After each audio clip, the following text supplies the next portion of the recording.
guys, welcome back to my channel.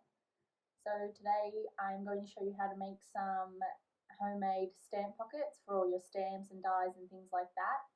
I like this better than getting the actual stamp pockets because you can customize them and make them whatever size you need. I have lots of different sizes of dies and stamps and things like that. So I wasn't sure which ones I would want to buy, and I wasn't quite sure on the size and things like that. The only place I could find them was Amazon, and they were quite expensive, and I wasn't sure how many I was going to need. And obviously you're forever getting new things and stuff like that, so you don't want to have to keep buying them all the time. So I'm going to show you how to make your own. As you can see, I've got them all stored in this plastic tub here. Pretty sure this was just from Kmart, a few dollars from there. We always love a bargain. I've got most of them in here already with their stamp pockets and things like that. So I have the different ones for different things. I've got a piece of magnet paper in the ones that have my die cuts, so that the die cuts will stay nicely the way that they're supposed to and they sit nice in there. And then with some of the actual stamps and things, I just put a piece of card in the back just so that the stamp stands out a bit more, and then you can actually see what kind of stamp it is. I quite like that because it makes it stand out so much more.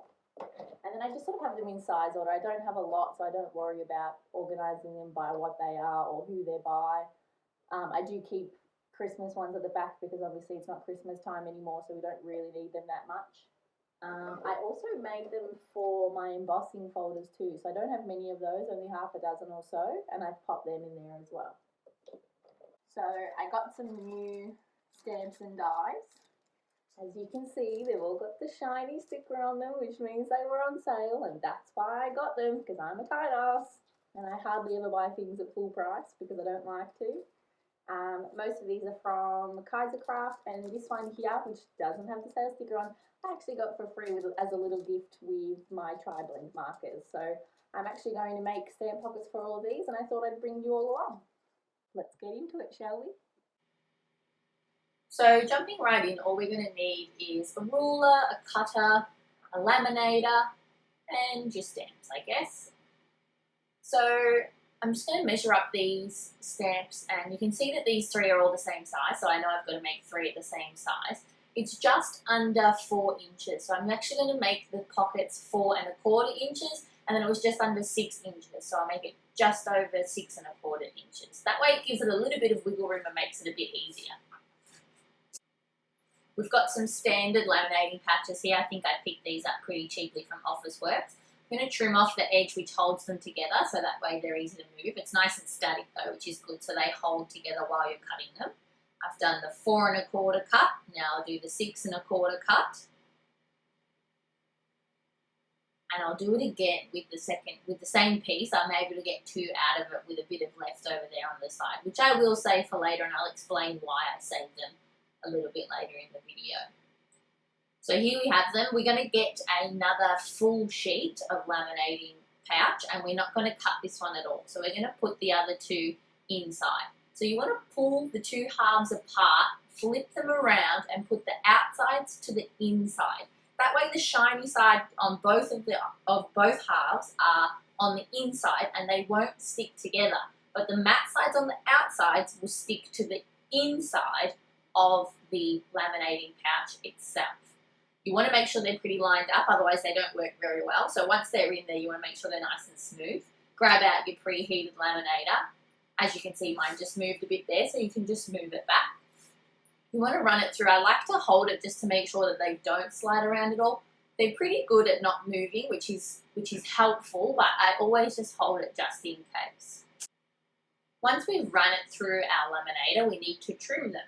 So we want to trim close to where the squares, the rectangles are more or less, but you don't want to go too close. If you go too close, you're going to cut through, and then the pouch is going to open and it's not going to be a pouch. So 3 out of the 4 sides are going to be trimmed quite closely. I only do maybe 5 mil close. And then the 3rd side is the one that you want to actually cut through it so that you've got the opening to the pouch. As you can see, I've cut through on that last side, and there's your pouch. It's pretty simple. I'm going to do it again here with the 2nd one. And then I'm going to go through and I'm going to grab out a circle die cut and my Sizzix die cutting machine, and I'm going to put in a little pull tab. This just makes it so much easier when you are trying to pull them in and out. And I also put in a backing card, so it makes it easier to see what's in there. As you can see, I just do a little test here to make sure it fits. There's a little bit of wiggle room, which is good. And then we can go ahead. So I've grabbed out my Sizzix cutting machine, or die cutting machine more or less. Here I have some nesting circle dies. They're pretty simple, just some nice circles. We're going to line it up on the inside so that it can cut one half, because it won't actually go through the laminating on both sides. And then I just like to run it back and forward. It doesn't have to go all the way through because we're only cutting that end part there. So once I've done that, I take it out and then I try and line it up as best I can against it on the other half. So I think I use a little bit of tape here just to make sure it sits there nicer and doesn't move when I go to put that top cutting plate on. I'm going to run this through again, just a little bit, and then back again, and super quick. There's your pull tab.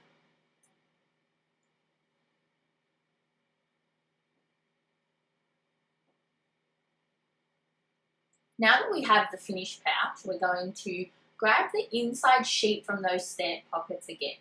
What we're going to do is trim it up so that it fits, and all we have to do is cut off the top there, because obviously it was already housing our stamps to start with. So we trim off the top, and there's your little recycle backing card. That way we're not wasting anything. You know, we're getting rid of the plastic, which is bad for the environment, but you've got to get rid of it somehow. And then we're going to pop in our stamps, and there you have your finished stamp pocket. So easy, so quick, and so cheap. I also just wanted to mention that I do keep a lot of the offcuts of the laminating pouches. So sometimes there's some bigger ones, so you'll see that, you know, that's not really a size that I needed, that sort of stuff. These ones are unlaminated. So I keep these that way, because then I can, if I get some different size stamps or anything like that will fit in there, I can adjust the size and change them and then make more at a later date. And I also keep some of the bigger pieces of the, once it's laminated and I cut it, I keep some of those bigger pieces too, because instead of buying acetate, you can use the laminating pouches as your little clear windows for some shaker cards or even just some see-through cards. So I make sure I keep all those, because I just tuck them away in a corner somewhere, but I know that they're there, so when I'm ready to do some shaker cards and things like that, I have acetate ready to go. So that pretty much does it for that one. I did realise that about halfway through I was cutting the semicircles through both sides. I actually think it works better if you just do it through one, because then you can use the back of it to sort of slide it out. All of them are done now. As I said, I like to use the backing because it's just a bit of recycling. There's no need to get rid of it. I like that some of them are a bit different, some different colours, all of that sort of thing. And I've just got some big ones, that obviously the big alphabet dies and stuff like that, because I want them to stay nice and flat and in their order. I make them in the bigger pouches, and that's why I like being able to customise the size and everything like that. So that's why they just get tucked down the side. I've got a couple of stamp sets that are a bit of a big shape, and they won't fit in there either, so they just go down the side. I'm quite happy with that. It's starting to get fuller, so I need to get another one eventually, which will be exciting. It means I get some more goodies, and we will see you again in my next video. Have a good day.